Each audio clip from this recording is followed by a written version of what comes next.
우리 짧은 영상물이 하나 있는데요. 같이 보도록 하겠습니다.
예, 우리 앞뒤적으로 인사하십시다. 축복합니다. 사랑합니다.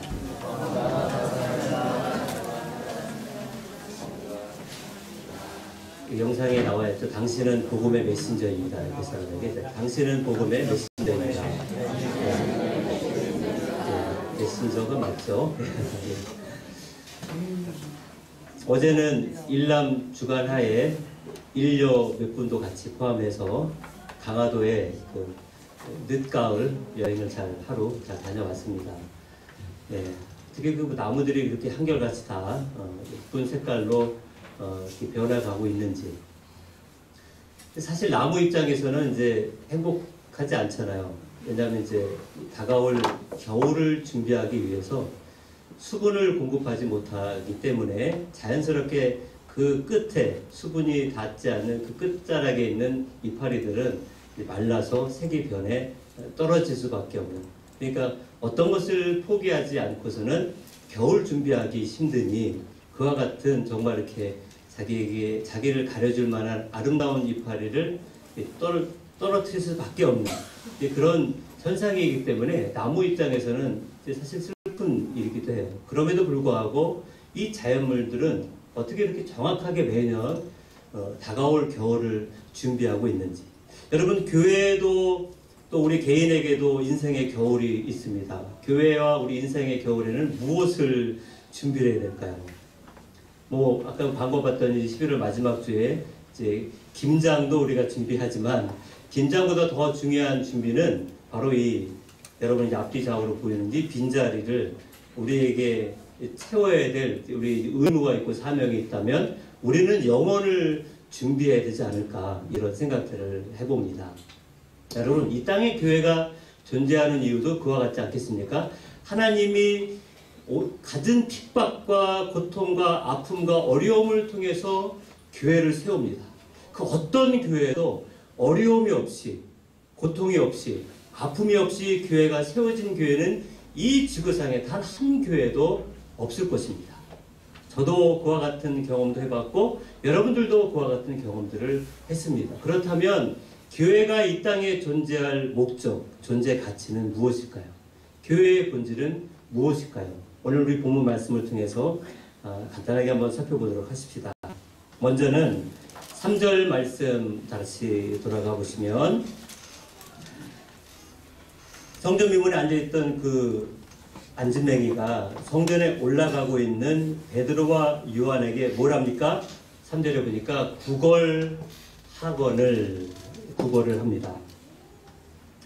베드로와 요한은 늘 매일같이 정한 시간에, 유대인들은 하루 3번, 아침에 9시, 정오에 오후 3시, 이렇게 하루에 3번씩 성전에 가서, 거기에 성전을 못 가면 성전을 향하여서라도 그렇게 시간을 정해놓고 기도하는 그런 습관들이 있습니다. 이들은 예수를 믿고 난 다음에도 그 경건의 훈련을 끊임없이 계속 해나가고 있는 것처럼, 여러분 우리들도 매주 보면 수요 예배도 있고 금요 기도회도 있고 새벽 기도회도 있고 주일 예배도 있고 이렇게 모여서 예배도 드리고 찬양도 하고 기도도 하는, 이런 우리도 마찬가지로 이렇게 경건 훈련들을 계속해 나아갑니다. 그러나 그 성전으로 가는 발걸음 중에는 하나님께만 가는 발걸음이 있는 반면, 그렇지 않고 성전 앞에만, 성전 미문에만 항상 걸터 앉아서 그렇게 구걸하고 있는 또 한 사람도 있다는 것입니다. 이 사람은 언제부터 이렇게 안진뱅이가 되었을까? 2절 말씀에 보니까 나면서부터 라고 하니까 이것은 이제 후천적인 것이 아니고 선천적으로 태어나기 전부터 이 장애를 갖고 태어났다고 합니다. 거기다가 이 사람은 언제부터 그럼 이 성전 앞에 나와서 구걸을 시작했을까? 이제 10대부터 시작을 했다면 이 사람의 나이가 사도행전 4장 22절에 가보면 40여 세나 되었더라. 그러니까 10대부터 구걸을 시작했다면 벌써 몇십 년입니까?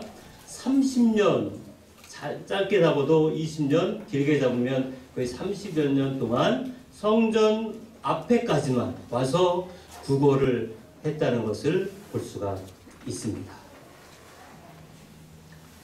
여러분, 우리가 이 살아가는 이 세상에 많은 사람들이 있지만 가만히 살펴보면 크게 두 부류예요. 첫 번째는 베드로, 요한처럼 예수를 믿고 하나님께 향하여 가는 발걸음이 있고, 또한 발걸음은 세상을 향하여 나아가는, 마치 성전 앞에서 구걸만 하고 있는, 세상으로 향하여 나아가는 사람의 발걸음, 이렇게 두 부류로 나눌 수밖에 없어요. 하나님이 없다라고 하는 무신론자나 안 믿는 불신자나 하나님이 없다라고 하는 그 모든 사람들도 다 동일하게 하나님을 향하여 가는 발걸음과 그렇지 않은 발걸음, 이렇게 두 가지인 것을 우리가 살펴볼 수가 있습니다.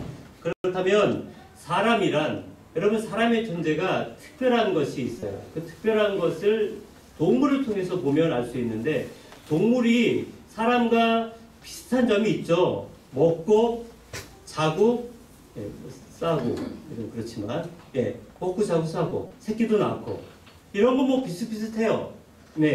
돼지 머리카락이나 우리 머리카락이나, 뭐 동물 이빨이나 내 이빨이나, 뭐 이렇게 과학적으로 보면 비슷하지만, 그러나 동물에게 없는 유일한 것 하나는 신을 찾지 않는다는 거예요. 그렇죠. 어떤 동물도 아무리 애완견으로 자식처럼 키워도 동물은 신을 찾지를 않습니다. 유독 사람만이 신을 찾아요. 하나님을 찾아요.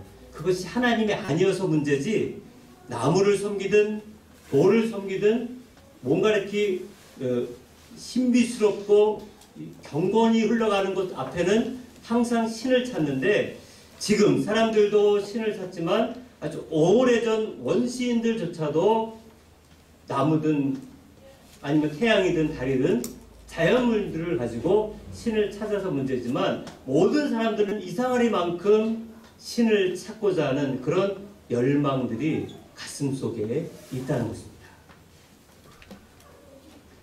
마찬가지로 이 구걸하는 이 안진뱅이는 무엇을 찾고 있을까요? 금과 은일까요?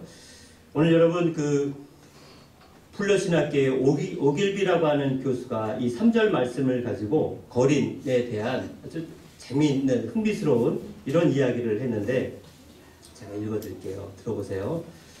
나는 세계 전역의 도시에서 거지들을 지켜보았다. 그들은 누가 반응을 보일지를 분간하는 고도의 감각을 개발하고 있다. 어느 날 나는 걸어다가다가 길 모퉁이에서 거지 한 명이 있는 것을 보았다. 그는 지나가는 사람들을 살피다가 어떤 사람에게만 구걸했다. 그는 누가 쉽게 멈춰설 것인지를 분간하는 것 같았다. 예, 놀라운 관찰력인데 거지가 아무한테나 다 동냥을 하지 않는다는 거예요. 어떤 사람에게요? 야, 딱 구걸할 만한 사람. 그런 어떤 놀라운 이 촉이 있어가지고 그렇게 구걸한다는 거예요. 예. 여러분들도 이렇게 당해 보셨나요? 예. 뭐 여러분들은 이제 도와줄 만한 마음이 있었으니까, 이렇게 도와줬으니까, 그러니까 아무나 그렇게 구걸하겠습니까? 하루 종일 앉아있는데, 장사될 만한 사람에게 접근하듯이, 거지에게도 그런 촉이 있더라. 자, 오늘 여기 베드로와 요한에게 무엇인가를 요구하는 이 구걸하고 있는 이 거린이 있다는 것입니다. 이 거린은, 안진뱅이는 제자들에게 무엇을 요구하고 있을까요? 오늘 본문에는 뭐 돈을 요구할 수도 있겠죠. 그 앉아서 뭘 요구하겠습니까? 먹고 살 만한 것들 풀칠을 하다 보니 돈을 요구하고 무엇인가를 도움을 구하는 그런 손길이었을 것입니다. 그런데 도움을 요구하는 이 거린에게 베드로와 요한이 무엇을 합니까? 4절 말씀에 가보시면 이렇게 이야기해요. 베드로가 요한과 더불어 주목하여 이르되 누구를 보라? 우리를 보라. 우리를 보라. 아까 말씀드린 것처럼 두 제자는 정기적인 시간에 관습을 쫓아서 습관에 쫓아서 성전으로 올라갔습니다. 입구에 거린이 있는 것을 지금만 본 것이 아니고 오랜 시간 동안 항상 그 자리에는 거린들이 구걸하는 모습을 늘 지켜보았습니다. 그럼에도 불구하고 오늘 이 시점에서는 이 거린이 자신들에게 구걸하고 있을 때 그 앞에서 바로 이와 같이 이 얘기를 했다는 것입니다. 자, 구걸하는 거인에게 한 얘기가 무엇입니까? 6절 말씀을 우리 다 같이 한번 힘있게 한번 읽어볼까요? 시작. 베드로가 이르되 은과 금은 내게 없거니와 내게 있는 이것을 내게 주니 다시 예수 그리스도의 이름으로 일어나 걸으라 하고, 예.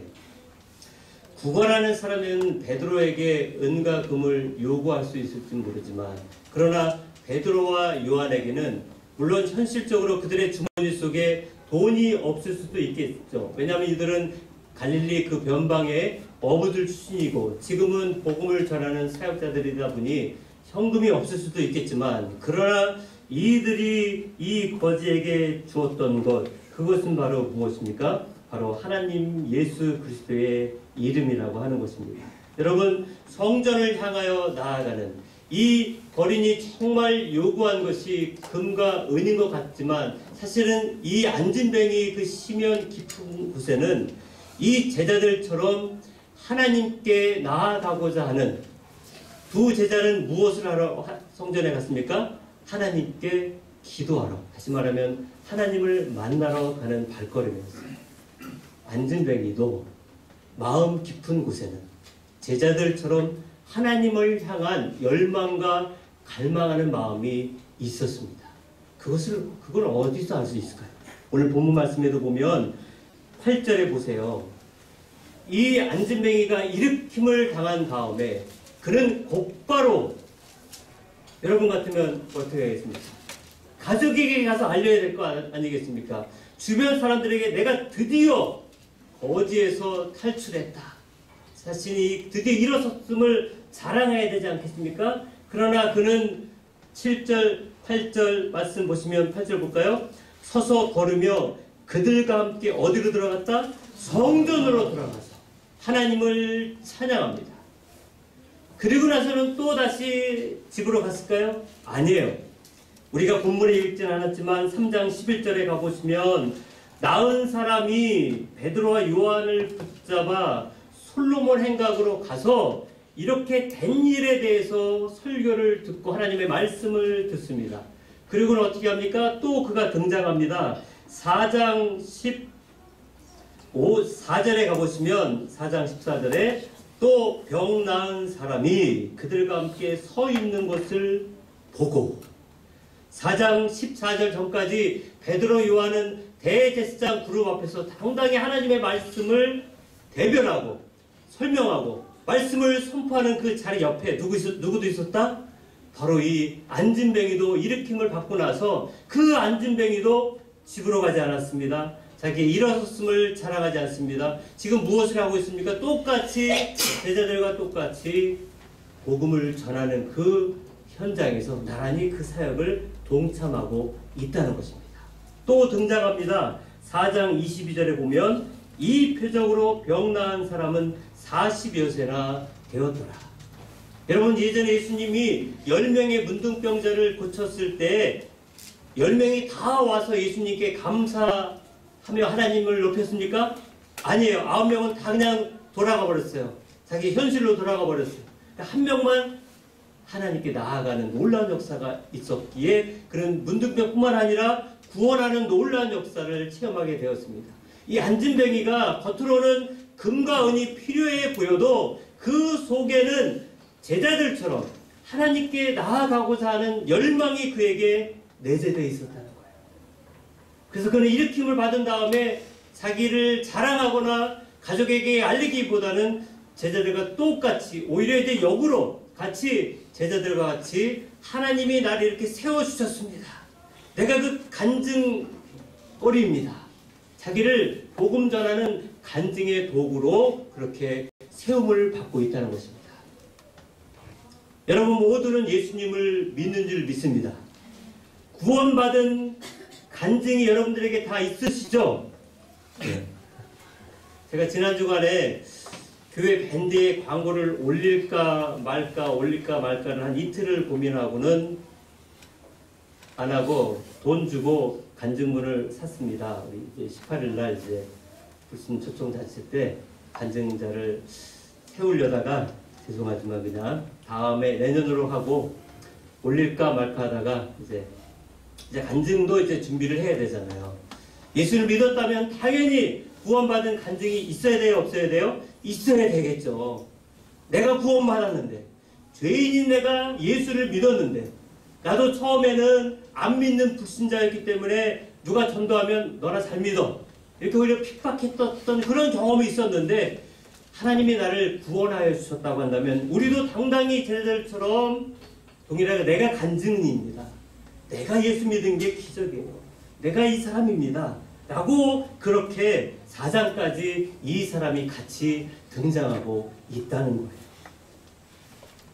여러분, 오늘 말씀을 통해서 오늘 우리에게도 동일한 어떤 것이 강조되어야 합니까? 우리가 6절 읽었던 것처럼 베드로와 요한은 이 안진뱅이에게 필요한 것이 현실적인 문제인 것 같아도 그 내면에 하나님이 그를 통하여 일으킴을 받고자 하는 예수 그리스도가 정말 필요하다고 하는 것을 영적인 눈을 떠서 보았고, 그래서 당당하게 이 사람에게 이야기했잖아요. 내게 있는 것으로, 베드로와 요한에게 있는 것으로. 베드로가 야 여보보, 네가 나보다 간직거리가 뛰어나니까 네가 이렇게 전도해, 이렇게 양보하지 않습니다. 내게 있는 것. 얼마 전까지만 해도 베드로와 요한에게는 내게 있는 것이 없었어요. 예수님 십자가 달리는 그런 위험천만한 상황에서 그들은 도망쳤습니다. 배신했습니다. 말씀을 들었다 하더라도 그 말씀이 역사하지 못했어요. 그러나 성령의 충만함을 받고 하나님의 은혜를 체험하고 난 다음에 베드로와 요한에게는 당당하게 내게 있는 것이 내 것이구나 라고 하는, 구원받은 내가 있구나, 구원받은 내가 그 어떤 외적인 것보다 더 소중하구나, 이 세상이 소중하게 생각하는 것, 이 세상이 추앙하고 이 세상이 이렇게 떠받들고 있는 것은 돈일 것입니다. 그러나 이 세상은 돈만 있는 것이 아니고 돈보다 더 위대하신 하나님이 계세요. 하나님이 주인이시고 다스리고 계십니다. 아까 말씀드린 것처럼 두 부류만 있다고 그랬잖아요. 하나님으로 향하여 가는 사람이 있고 세상을 향하여 가는 사람이 있다면, 오늘 하나님을 향하여 가고 있는 우리들에게 내게 있는 것이 있어야만 합니다. 여러분, 교회의 존재의 목적은 내게 있는 예수 그리스도를 교회가 이 세상을 향하여 나누어 줄 때, 그것이 교회의 존재 목적인 줄 믿습니다. 여러분, 교회는 세상 회사처럼 어떤 물건을 제조해서 그것을 선점해서 그것을 판매하는 일이 아니에요. 교회에서 무엇을 주려고 하는 외적인 것은 반드시 복음을 전하기 위한 목적일 뿐이지 이것이 바뀌면 안 될 것입니다. 그럼에도 불구하고 이 세상에 비친 교회는 어떻습니까? 얼마 전에도 큰 대형교회의 세습 문제, 돈과 이와 같은 문제로 인하여 세상 사람들에게 마치 교회가 뜨거운 감자처럼 교회가 필요한지 안 필요한지 이런 문제까지 생겼고, 없으면 차라리 하나님의 이름이 먹칠이라도 하지 않을 텐데 라고 하는 그런 교회가 우후죽순으로 세워져 가는 가운데, 이것이 우리 시대만 그런 게 아니었더라고요. 수백 년 전에, 종교개혁이 일어나기도 전에 중세 유명한 신학자요 사제였던 토마스 아퀴나스가 이런 말을 했습니다. 읽어드릴게요. 초대 교회에는 은과 금은 내게 없거니와 내게 있는 이것을 내게 주노니 나사렛 예수 그리스도의 이름으로 일어나 걸어라 라고 말하는 능력이 있었다. 그러나 오늘날 우리의 교회는 금으로 기둥을 만들고 대리석으로 바닥을 깔아 엄청난 하나님의 집을 지었다. 우리의 교회는 땅도 있고 건물도 있다. 은과 금은 이제 우리에게 있다. 그러나 나사렛 예수 그리스도의 이름의 능력은 잃어버렸다. 이게 중세 교회를 한탄하는 토마스 아퀴나스의 고백입니다. 중세만 그렇습니까? 지금도 마찬가지잖아요. 좀 전에 제가 예를 들었던 교회처럼 어떻게 교회가 그 많은 그 어떤 부동산도 그렇게 갖지 못한 부동산을 갖고 있는, 마치 부동산 회사처럼. JTBC에서 그 당시 이런 표현이 있더라고요. 교회가 한국에 와서는 한국에서는 기업이 되었다. 교회의 존재 목적은 기업이 아니잖아요. 교회의 존재 목적은 내게 있는 것을 나누어 줄 수 있는, 그것이 교회의 본질이고 교회의 존재 목적인 줄 믿습니다. 우리 모두는 하나님을 향하여 가는 발걸음인 줄 믿습니다. 그렇다면 우리에게 요구하는, 우리에게 뭔가 푸시하고 우리에게 마치 구걸하는 거린처럼 우리에게 무엇인가 도움을 구하는 사람들이 여러분 있을까요? 없을까요? 있어요. 우리가 이 세상에 발 딛고 살아간다면 우리가 만나는 그 사람들 가운데는 세상을 향하여 가는 사람들이 분명히 많잖아요. 여러분 주변에 예수 믿는 사람들이 많습니까? 안 믿는 사람들이 많습니까? 저는 주변에 예수 믿는 사람들이 많아요. 목사다 보니까, 늘 교회 상주에 있다 보니까 만나는 사람들이 대부분 다 예수 믿는 사람들입니다. 그러나 우리에게는 항상 하나님이 우리를 통하여 말씀하시고 붙여주시는 세상을 향하여 가는 사람들이 있어요.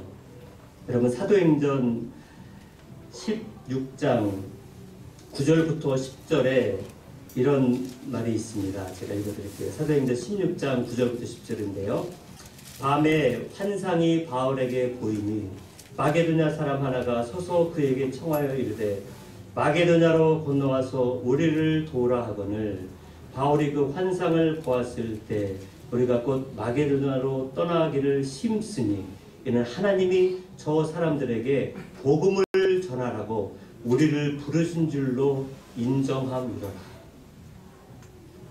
이때 바울의 계획은 바다 건너 마게도냐와 소아시아는 바다가 놓여져 있고, 소아시아는 말 그대로 아시아권이지만 헬라권이지만 바다 건너 마게도냐부터는 이제 라틴어권, 유럽권이에요.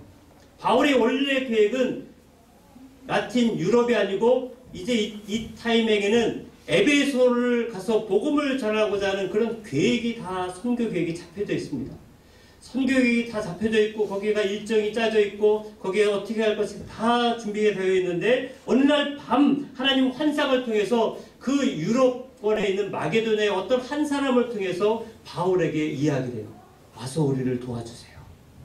그런데 그 사람의 음성이 바로 하나님의 역사하심인 줄 바울은 캐치하고, 계획 세웠던 에베소의 모든 일정을 다 내려놓고, 선교 일정을 다 내려놓고 생전 가보지도 않은 마게도냐 유럽을 향하여 배 타고 건너가서 복음을 전했더니 드디어 마게도냐 유럽 지역에 하나님의 교회가 세워지고 그 마게도냐의 복음이 이탈리아로 가고 소만으로 가고 결국 그것이 영국을 거쳐 우리까지 온 줄 믿습니다. 여러 사람이 바울에게 요구한 것이 아니고 한 사람이 바울 사도의 마음에 와서 우리에게 복음을 전해주세요 라고 하는 그 외침을 바울은 알아듣고 내게 있는 것, 바울에게 있는 것이 무엇입니까? 살아계신 예수 그리스도, 바울에게 그 마음에 분명히 새겨져 있는 복음을 마게도냐 지역에 가서 전했더니 그 복음의 씨가 결국 우리까지 와서 우리도 복음을 전해 듣게 되었던 것입니다. 저도 제 친구를 고2 때 제가 태어나서 처음 이사를 하고 났더니 친구가 좀 없는데 우연하게 중학교 때 헤어졌던 동창인 친구를 김종혁이라고 하는 친구를 1년 반 만에 만났어요. 만나서 그 친구가 대뜸 만나자마자 토요일이었는데 놀러 가서 자기 집으로 놀러 갔더니 그 시간이 4시 좀 안 됐는데 딱 갔더니 집이 교회더라고요. 목사님 아들인지 몰랐죠. 4시에 학생부 예배가 있었어요.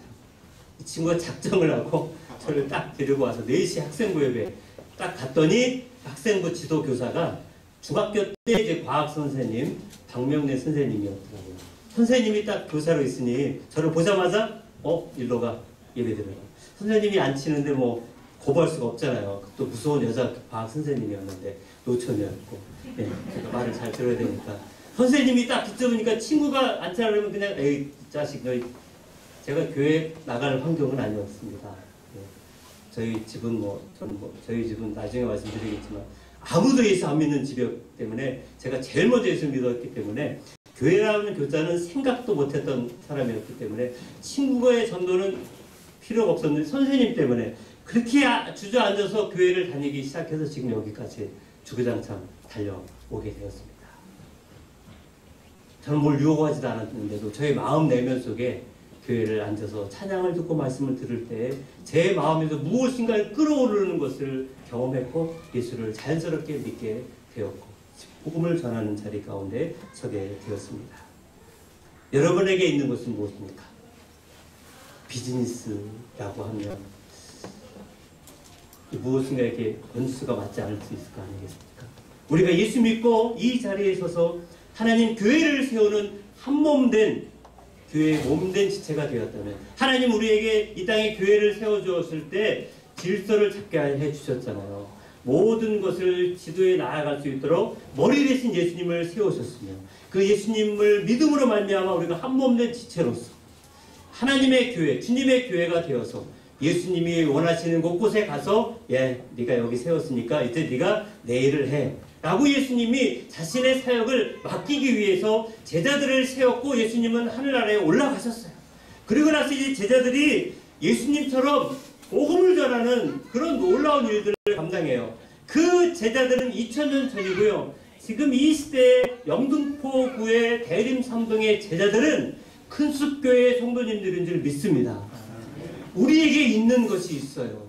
그 우리에게 있는 것이 무엇인지 아직 잘 모르시겠다면 기도해야 돼요. 하나님, 구원받은 믿음이 확실하게 해주시고 구원의 확신, 여러분에게도 있을 간증이 있을 거 아니에요. 믿기 전에 난 이런 사람이었는데 내가 이런 과정을 통해 예수 믿었습니다. 내 안에 나를 사랑하시는 예수님이 계심으로 나는 어떤 죽음이 와도 하늘나라에 갈 확신이 있습니다. 여러분 자신이 간증, 여러분 자신이 전도자 아니겠습니까? 여러분 자신이 나의 복음이라고 하는 복음이 분명히 있다면 그것을 전해 주셔야만 합니다. 여러분들에게 요구하는 사람들, 여러분에게 무엇인가 구원하는 사람들, 무엇인가 도와달라고 하는 사람들, 무엇인가 와서 택배 왔습니다 하는 사람이 있을 수 있고 세탁소에서 연락이 올 수도 있고 돈을 받으러 온 사람들도 있을 것이고 어떤 사업을 통해서 어떤 만남을 통해서든 세상을 향하여 가는 사람들이 있다면 그 사람들은 우리에게 우리처럼 예수에 대한 하나님이 필요한 사람들 있습니다. 그 사람들을 여러분 곁에 세워주었습니다. 오늘 우리는 그와 같은 요구, 영적인 요구가 있음을 우리의 영적인 눈을 떠서 바라볼 수 있어야만 합니다. 여러분이 먼저 이 자리에 서 있다면 분명히 하나님은 여러분에게 맡겨준 사람이 있습니다. 비록 11월 18일 그날 혹시 못 데려올 수 있지만 될 수 있으면 데려오시되, 그날 혹시 안 데려도 어떤 주일이든 어떤 날이든 그를 주께로 인도해야 될 그 일이 하나님이 우리에게 원하시는 인생을 준비하는, 다가올 인생의 마지막을 준비하는 우리 교회의 진정한 영적 추수의 현장인 줄 믿습니다. 여러분, 찬양 같이 부르실 텐데요. 예수의 이름으로 나는 일어서리라. 주가 주신 능력으로 나는 일어서리라. 원수가 날 향해 와도 쓰러지지 않으리. 주가 주신 능력으로 일어서리라 라고 하는, 나도 일어서야 되겠지만 일어선 우리는 주저앉아 있는 사람들의 손을 붙잡고 일어설 수 있어야 합니다. 그것이 우리에게 주신 사명이요, 우리 교회의 존재의 목적인 줄 믿습니다. 함께 찬양을 같이 부르십시다.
고백처럼 또 오늘 주신 말씀처럼 여러분 주위에 세상을 향하여 가는 발걸음이 있다면 그를 일으켜 세워야 되는데 누가 그 일을 하시겠습니까? 내 사랑하는 자녀들을 옆집 누구에게 맡기겠습니까? 내 가족들을 다른 교회에 맡기겠습니까? 내게 맡겨준 사람을 나는 못해 하면서 거부하겠습니까? 주님이 우리를 부르실 날이 언제인지 모르는 위험천만한 날을 우리가 하루하루 살아갑니다. 지금 살아가는 안전은 하나님이 보장해 주신 안전이기에 하나님은 여러분 각자를 세워서 여러분에게 맡겨주신 그 사람들을 하여금 일으켜 세워주기를 원하는 그런 사명자로, 전도자로, 주의 제자로, 큰숲교회로 이 땅에 세워주었습니다. 혹여 내가 안진뱅이 같은 신앙인 것 같으면 하나님 나를 좀 빨리 일으켜 세워주세요. 하나님 믿음으로 내가 그냥 일어서서 나도 제자들처럼 여기 보십시오. 이 안진뱅이 일어난 사람 그는 그냥 돌아가 버리지 않았습니다. 세상을 향해 돌아가지 않고 제자들과 함께 담대히 함께 그 옆에 서서 증거로 그렇게 자기를 도구로 드리고 있잖아요. 우리도 그와 같이 되어야 되지 않겠습니까? 이 시간 우리 함께 좀 기도하십시다. 하나님, 교회의 행사이기 때문에 누구를 억지로 초대할 것이 아니라 정말 내 사명이 무엇인지를 다시금 깨닫게 해주시고, 내게 맡겨주신 자녀들, 가족들, 친지들, 이웃들, 동료들 있다면 멀거니 그가 세상으로 가는 것을 그냥 눈 뜨고 바라보며 그냥 지날 것이 아니라 내 영의 눈을 떠서 그를 이렇게 세워줄 사명 누구에게 맡기지 말고 하나님 내가 감당할 수 있게 해달라고 함께 그 영혼을 생각하며 같이 기도하십시다.